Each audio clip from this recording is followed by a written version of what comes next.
السلام عليكم ورحمة الله تعالى وبركاته داود ريال كسر ولا هذا CKC لانتا في الصومالي جاي مقالة نوتوا أدالا بنقري ستان 93.1 FM صدق هستعاش نبي على FM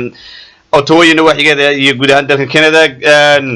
sidoo kalena boggaan internet ku leenahay ciga studio dhageystayaal waxa haatan khadka telefoonka noogu jiray soo ku sugan magaalada Hargeysa xildhibaan Cabdiqaadir Jaamac Xamuud oo alaaba halkan aad ka dhowr jeer ka maqasheen anagoo ka wareysi la yeelanayna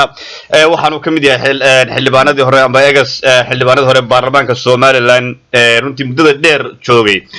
xildhibaan ku soo dhawow magaalada Ottawa iyo idaacada CKC laanta afka Soomaaliga ee magaalada soo tooska uga soo baxda maalin kasta oo xada aad ma santaa maxamed walaal waan dhawahay aadna waa ku salaamay adiga iyo asxaabteena dhageysan doontada waa si wanaagsan xildhibaan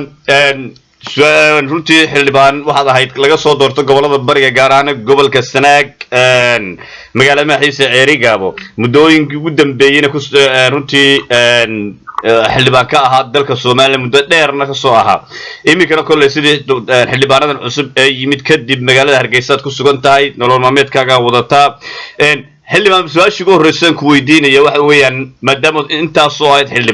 xildhibaanada cusubna aad daristay wax qabadkooda iyo si wax u wadaan bal markaan isbarbardhig ku samayso xildhibaanadiini iyo kuwan hadda jooga maxaad isleedahay way ingaga duwayn ama way ingaga fiicayn ama maxaad isleedahay wax kaga fiicantii idinku aad ma santaa maxamed waan ku salaamayaa walaalle kulli xildhibaanadina way cusub yihiin wali lama qiimeyn karo inkasta in xoogaa wali ay wali socod barad yihiin oo aanay wali la qabsan laakiin haddana ay shaqeynayaan runtii laakiin de golihii hore ee dawriga maxkamada shaqeynayay golahan ilaa hadda waxa weeye golihii hore de wax badan buu qabtay xeerar badan buu diyaariyay ilaa 110 xeer waxaana waxa uu sahlayay muddadii ay meesha joogeen oo dheeray marka dalkuna in badan kulli marmar khilaaf siimanayay laakiin qaab sida ay u wadaan u weyn ma jirin shaqaduna hore u soconaysay dalkuna uu ku soo badbaaday in badanna way soo shaqeeyeen kuwana way cusub yihiin runtii aragtiyadana way ku kala duwan yihiin qof kastina xor buu yahay aragtidiisa laakiin kulli markasta in dalka la ixtiraamo oo loo tulo waa muhiim waa si wanaagsan xildhibaan adigoo codkana kor u yar dalacaya u yar qaadaya haddii aad awoodo xildhibaan waa si wanaagsan caqabado fara badan ayaa xildhibaanadani la kulmeen kadib doorashadoodii kadib ay yimaadeen aqalka Soomaaliland looga taliyay gaar ahaan baarlamaanka ay fadhiyeen qaarkood murana ayaa soo dhaxgalay qaarkood maalmo ugu dambeeyay waxa la arkay muddooyin ugu dambeeyay oo isfeeray oo dagaal dhexdooda ka jiro xildhibaan taas idinka maxaad leedahay ma dhalinyaranimo ayaa runtii ugu wacan mise way aragnimo la'aan in runtii khilaafo badan ay mar qaarkood soo food saaro xildhibaanadan cusub ala way dhacdaa dalkan hadda dimuqraadiyad buu qaatay aragtidana way ku kala duwanaan karaan wayna cusub yihiin marka muddo waynu siinayna waan qiimeyn doonaa insha Allah markay waqti yar helaan in evaluation iyo qiimeyn lagu sameeyo insha Allah laakiin hadda shaqadoodii bay wataan waa kulli khaladaad way jirjiraan iskumana wada dari karo laakiin insha Allah inay dalka u tulaan oo xaaladda dalka daabaaro iyo amuuro gaar ah la soo darsan marka mar walba in dalka la ixtiraamo oo research la siiyo oo dadka abaaruhu iyo xaaladuhu ku gadaayeen loo hiiliyo oo laga warhayo oo ay ku olayaan oo ay ka warhayaan oo ay soo eegaan xaaladda dad sugan yihiin taas un baa muhiim ah waa si wanaagsan xildhibaan waxaan jecelahay inaan ku weydiiyo bal mar kale abaaraha dalka soo food saaray bal abaarahan haatan jira ee gaar ahaan laga soo qeeliyo meel walba xaaladda guud ee abaaraha bal haddaad warbixin yar naga siiso xaaladda abaaruhu meel walba sida aad sheegto waa laga qayrinayaa roobkiina waa yara raagay alxamdulillah ilaahay baan ka suganaa roob khayr qaba oo aan daad iyo diidlo wax qaada lahayn dad dalkana maasheeya insha Allah biidnillaahi kariim laakiin xaalada way jiraan lamana kulli lama dafiri karo xaaladaha jira marka ilaahay baan u baryaynaa dawladda waxaan ku boorinaynaa soo jeedinaynaa inay ku dadaalaan dalka gobolada waliba bariga ay siiyaan xaaladda ay ka warhayaan dadkana la isgarab taago waa si wanaagsan xildhibaan waxaan jecelahay negas xildhibaan Cabdiqaadir Jaamac Xamuud runtii maanta oo aynu joogno oo ahad ahayd madaxweynaha Somaliland kulan ayuu iskugu yeeray baarlamaanka Somaliland labada aqalba guurtida iyo baarlamaankaba madaxtooyada ayuu qada sharaf ugu sameeyay xildhibaano waxa jiray ka soo horjeeday oo iyagu diiday qada sharaftaasi oo aan ka soo xaadirin goobta badina xildhibaanada kale waa yimaadeen sidoo aragtaa qada sharafta madaxweynuhu u fidiyay baarlamaanka iyo guurtidaba iyo xildhibaanada ka hor yimid ee ka soo horjeestay fikirka ah qada sharafta inuu madaxweynuhu ku casumay sidoo iyagana u aragtaa aragtida lagu kala duwanaan karaa dibna maaha waana wax dabiici ah aragtida in lagu kala duwanaado laakiin mar haddii madaxweynaha qaranku ku casumay intii ra'yigayga waxay ahayd inay u tagaan oo wixii ay tabanayaan ay meesha kagala hadlaan ay soo jeedintooda fiirtaan ay fikirkooda fiirtaan laakiin ma dhicin si kastaba ha ahaatee hawshaas maanta way dhacday wuu casumay labada goleba marka kulley in dalka iyo dadkaba la ixtiraamo maadaama abaaro baasni iyo xaaladii jiraan waa muhiim walaal waa si wanaagsan haddii aan dhaga kala su'aal ka weydiiyo xildhibaan abaaraha ay sheeganayaan kasakow dalka Somaliland waxa uu soo maray marxalado kala duwan oo waqtiyadan oo kale ay dhici jirtay in doorashada dib loo dhigo markay abaaruhu yimaadaan ma isleedahay doorashadii dib ayay u dhici doontaa abaarahan aawadeed kulley duruufaha jira hadda iyo xaaladaha ku gidaaman dalka waa qodob dastuuriya marka taas guurtida ku shaqale taas su-aashaas guurtida ku habboonay inaad weydiisid maadaama iyaga qiimeynaya xaaladda dalka marka in doorasho dhici karto iyo in dib loo dhigo taas waa shaqadooda waana dastuuriya ama arrimahoodana lama geli karo iyagaana xaq u leh iyagaana qiimeynaya marka taa iyagaan ka sugaynaa insha allah biidnillaahi kariim waa si wanaagsan markaad eegto labada doorasho mucaaridku waxay ku doodayaan in madaxtooyada lasoo horumariyo madaxweynaha iyo xukuumadduna sida ay wataan in la keeno ururada la furo runtii adigu maxaad runtii fikirka ahaan maxaad jeceshahay maadaama oo siyaasadda in badan kusoo jirtay in ururada in lasoo horreysiyo la furo saddexdan xisbi meesha ka baxaan hadday soo noqonayaan ay soo noqdaan mise in doorashada madaxtinimada lasoo horumariyo teeda kale ma habboon tahay waqtigeedii ma tahay ururada la furi lahaa aad baad u mahadsan tahay maxkamadda adigu kolley inaad wararka haysid baan filayaa kolley nin dee Somaliland u dhashay oo mar walba step wararka u haya maanta su-aasha inaad nagu soo celcelisid ma ahayn maxkamaddaa ku dhawaaqday in ururada tirada badani furan yihiin 10 sanada mar baa la furaa waana dimuqraadi dadkana baahi bay u qabeen madaxweynuhuna wuu ku raacay markii muranku dhacayna dee maxkamaddii ugu dambeysay ee dastuuriga ahayd baa xukuntay madaxweynuhuna waajibkiisii dastuuriga waa guto guddi buu magacaabay marka hawshaas way soconaysaa waqtigii loogu talagarayna way dhacaysaa way soconaysaa doorashadana dee markii wax amuura dhacaan ama xaaladi dhacdo waa la qiimeeyaa qiimeyntana guurtidaa shaqo ku leh ma garatay taa ururadana way furan tahay qofkii soo noqonaya mar labaadna xaq buu leeyahay laakiin way furan tahay annagana waan ku dhawaaqnay xisbi oo hadda magaciisa la yiraahdo ururka barwaaqo sooranka Somaliland marka wuxuu marka la soo gaabiyo xarfihiisa waxay noqonaysaa marka la soo gaabiyo oo aan si fiican u qeexno kulli biraan faahfaahin dheeraada ka bixin doonaa insha Allah isagii oo qiimeysan iyo sharciyadiisii iyo wixiisii oo dhan bariyahana xisbiyadu way furaayeen qof walbina xaq buu leeyahay waana dastuuri 10 sanana mar baa la furaa marka dib uma aragno waana soo dhaweynaynaa horena waan uga hadalnay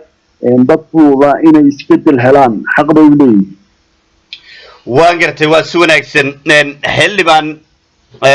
waan ognahay in madaxweynuhu uu runtii guddi magacaabay iyo go'aankii maxkamaddaba haddana waxa aad moodaa in weli xisbiyadii mucaaridku ay akiidayeen amba ku adkaysanayaan in madaxtinimada lasoo horumariyo oo taa ururada dib loo dhigo arrintaasi miyaan la odhan karin khilaaf baa ka iman doona hadhow maadaama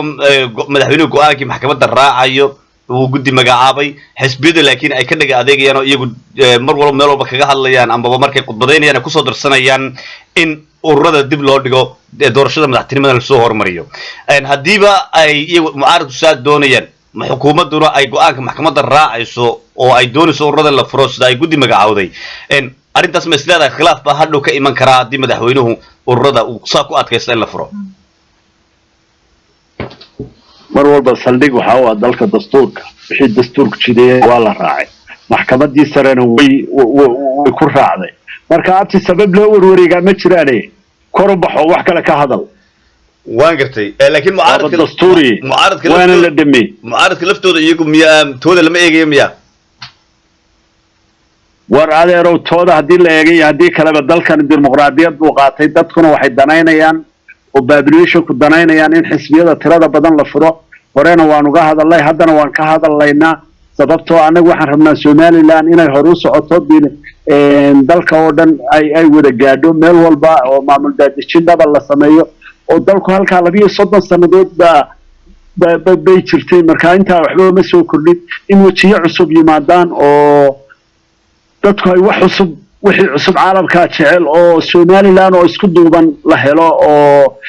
kala afaar oo kala gudsan oo xisbiyada ka soo baxaan waa muhiim oo aanay ku koobnaan beesha dhexe wixii transparency loo helo gobolada bariga galbeedka xisbiyaal la isku wado oo dalkoo dhan wada hagaaya ay meesha ka soo baxaan waa si wanaagsan xildhibaan waan gartay haddaan soo noqono urur ayaad furteen ururka sida aad ku dhawaajisay barwaaqa sooran ayaa la yiraahdaa barwaaqa sooranka Soomaaliland ururkaasi yaa ku midaysan yaa ku bahoobay maxaa aad runtii ula baxdeen halku dhiga barwaaqa sooran maxaad sabab ah ama ka dambaysa iyo yaa hogaaminaya ururkiinan oo madax ka ah bismillaahir rahmaanir rahiim waa maansantahay waa su'aal fiican maalinta dhow markaan ku dhawaaqno oo hadda sharcigiisii wixii soo gacanta ku haynaa ugu dambeyn ilaa khamiistan xafladii ugu dambeysay sameynayna markaan xafladda sameeyno sharciyada ku dhawaaqnaan halkaasaan shaqadii ka sii wadaynaa xaqna waanu leenahay waana dastuuri maaha xisbi beel gaari leedahay maaha xisbi xaafad gaari leedahay maaha xisbi dana gaara leh waa xisbi ku shaqeynaya dastuurka iyo dastuurka iyo rabitaanka shacabka Somaliland waana xaqna waa loo leeyahay waana ummad badan oo isbahooday maalinta dhow marka lagu dhawaaqo astaamihiisa aad aragtid horena aan ugu dhawaaqnay markaas aad arki doontaa waa xisbi dhalinyaradu ku midaysan tahay bari iyo galbeed oo aan la kala lahayn qof walbina xor u yahay aragtidiisa caafimaadka qabta waa si wanaagsan xildhibaan ma jirtaa hogaamiye hadda hogaaminaya mise weli maynaan dooran cidda madax ka ah xisbigiina ama guddoomiye ka ah maya annaga aasaasnay hadda annagoo gruuba aasaasnay go'aanadii soo qaadanay wuxuuna sharciyad baa lagu maamulaa sharciyadda markaanu akhrino oo aanu halkaa ka jeedino aanu xafladda ku qabanayno markaasaa dee la magacaabaya hawle mar walbana dastuurku wuxuu leeyahay haddii constitution la aasaasayo in sharcigii lagu wadi lahaa iyo istaraatijigii la sharaxaa oo qofkii la qanciyo marka tii baanu wadnaa waana soo gebagabeynay ugu dambeyn wiigan gudihiisa ayaanu isugu yeedhaynaa markaasaanu halkaa ka dhaqaaqaynaa markaa dadkii aragtida nala wadaagaya ee nala sheergaraynaya halkaasunbay kulley way iman doonaan baladana way danaynayaan marka insha allah biidnillahi kariim aad baanu u dadaali doonaa waana ku qanacsannahay wixii soo baxa insha allah laakiin annagu inaanu tijaabino dadaallo oo dhalinyaro ahaan u shaqayno xaq baanu leenahay dastuurkaas loo jideeyo waan gartay waxa aad ka soo jeedaa gobolada bariga gaar ahaan gobolka Ceerigaabo gobolka Sanaag magaalo madaxiisa Ceerigaabo hadii jeer waxaad ku ololeyn jirtay in gobolada dacallada gaar amba labada gobolada darafyada sida awdal oo kale iyo gobolada bariga in la siiyo awood ay ku yeeshaan Soomaaliland haddii baarlamaan noqoto iyo haddii xukuumad noqotoba ururkiinu ma ujeedadaas ku salaysan loo sameeyay in Soomaaliland loo dhan yahay la wada helo mise xaqi waxa u doodaysaan gobolada bariga aad baad u mahadsan tahay adiga aragtida beer qabta ee fayow Somaliland hore u soconayso Somaliland la wada leeyahay taasna waan ku khasbanahay Somaliland la wada leeyahay dhalinyaradana way ku midaysan tahay Somaliland waxay xoog u socon kartaa iyadoo dhaqaalaha iyo wax kastoo Somaliland soo gaara la wada sheer gareeyo oo la wada socdo asayna horumar iyo development ku sameynaysaa asayna inay caalamka wixii ka hiisanaysaa daab iyo in caalamka aqoonsado ay ku helaysaa iyadoo wax la wada leeyahay marka insha allah madaxweynuhuna wuu dadaalay go'aano adag buu kaga soo baxay runtii rabitaankii dadkana wuu qiimeeyey hawshuna way socotaa insha allah biidnillahi kariim horaa loo soconayaa saaxiib waa si wanaagsan kolley ururo ayaa badan ayaa soo runtii iman doona saaxadda tartanka ururada saddex xisbi unbaa loo baahan yahay inay ka soo baxaan ururadaasi walow kuwa iminka jooga kulmiye iyo waddan iyo cidba ay dib u noqonayaan ururo maalinta furidsa ururada la hawshida galo ma haddaba marka aad qiimayso ma isleedahay ururadan xisbiyadan hadda jooga qaar ka mid way soo noqon karaan oo awood shacab bay haystaan aad iyo aad wax kasta ka yaab waa gacan uur ku jirta laakiin qaar activity agastareel oo dadaal badan sameeyay baa jira oo markaa howlahoodana ilaa hadda wata midda kale iyagu lacagna lagama qaadayo wayna diiwaan gashan yihiin oo waxaa laga rabaa ololayn inay dur labaad review sameeyaan oo ay ololeeyaan lacagta badan ee hadda la qaadaya iyaga laga qaadi maayo marka xisbiyada cusubna waa beginning waa wax soo aqan oo hadda la bilaabayo marka insha Allah mar walba khayr baan rajaynaynaa waana dadaalanaa insha Allah biidnillaahi kariim waa si wanaagsan ugu dambeyntii shacabka Somaliland dibadda ku sugan iyo gudaha ku suganba Cabdiqaadir maxaad ka codsan lahayd amba u soo jeedin lahayd amba aad runtii kula dardaarmi lahayd aad bay maantayeen maantood meel kastay joogaanba waan salaamaya waxaan leeyahay isku duubnaada ammaankiina iyo nabadiina ilaashada xisbiyada la furayana kulli markaan barnaamijkayga iyo barnaamijkayga soo dhigno waxaan jeclaan lahayn inaan nala shaqaystaan kulli dadkuna waa qof walba isagoo xor oo xalaal u dhashay xaqna uu leeyahay inuu waxna doorto lana doorto sida dastuurku sheegaya marka waxaan leeyahay dhammaantiin waa salaamintiin qurba joogna waxaan leedahay nala socda oo aan wada shaqayno insha Allah biidnillaahi kariim waa si wanaagsan qolqol joog iyo qurba joog labadaba waan la shaqaynaynaa qarab badanna waan ku midaysanaa xisbiga inay nala shaqeeyaan insha Allah biidnillaahi kariim marka waxaan rabnaa anagu Somaliland inay hor u socoto oo Somaliland midaysan oo wax wadale la helo insha Allah biidnillaahi waa si wanaagsan egas xildhibaan Cabdiqaadir waxaa jirtay inaad ka mid ahayd muddo badan aad ku jirtay xisbiga talada dalka haya ee kulmiye adigu marka aad ururka ku biirtay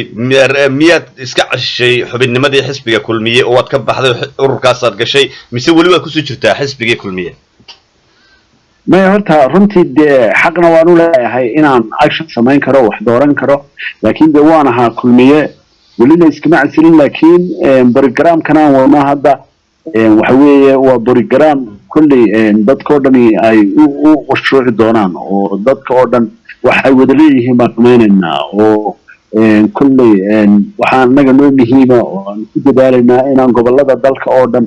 meel kasta xisbiga ka furo asaamihiisa geyno dadkana ku qancino inay xisbiga la shaqeeyaan marka insha Allah mar haddii xisbiyadii la furayna markii horena waan ahayn kulmiye waadigeed in badan ba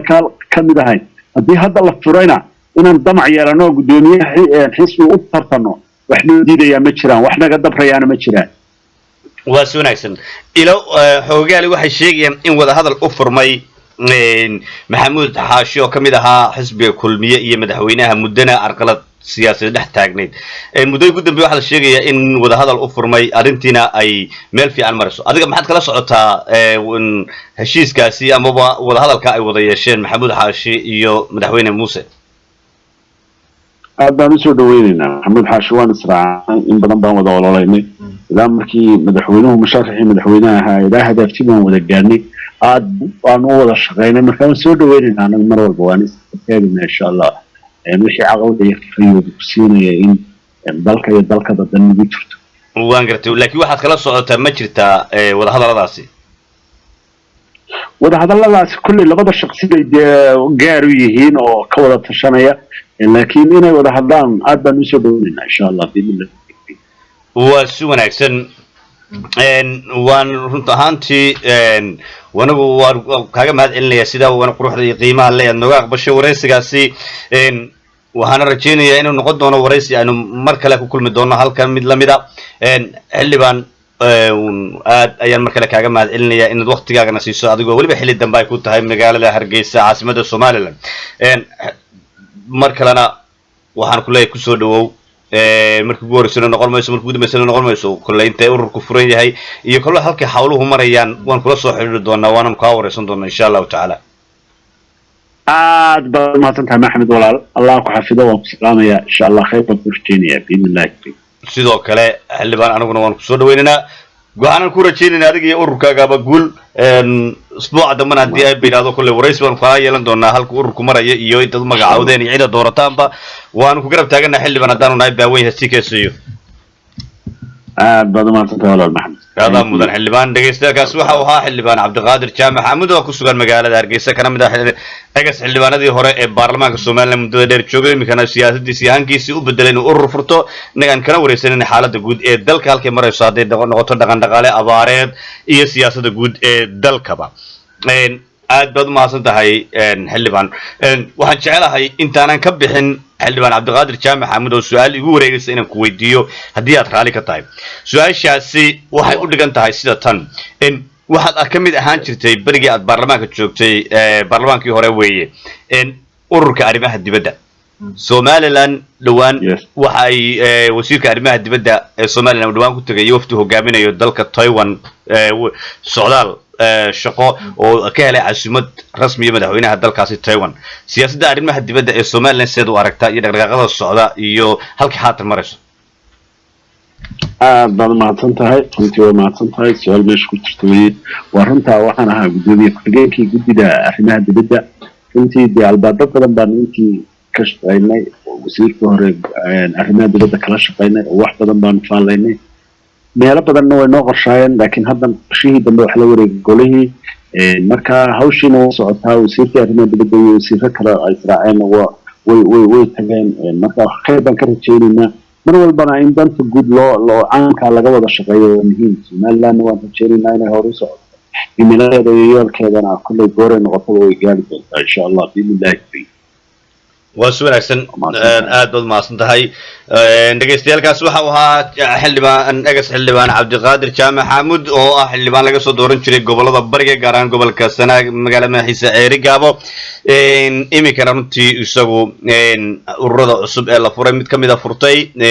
oo magaalada Hargeysa ku sugan aad iyo aad baan uga mahadcelinay waqtigiisa qaaliga ee uu na siiyay inta aan ku kulmi doono barnaamijkan mid lamidana waxaan iga tagay anigoo Maxamed Axmed Ismaaqal Damo xiiso leh السلام عليكم ورحمة الله تعالى وبركاته.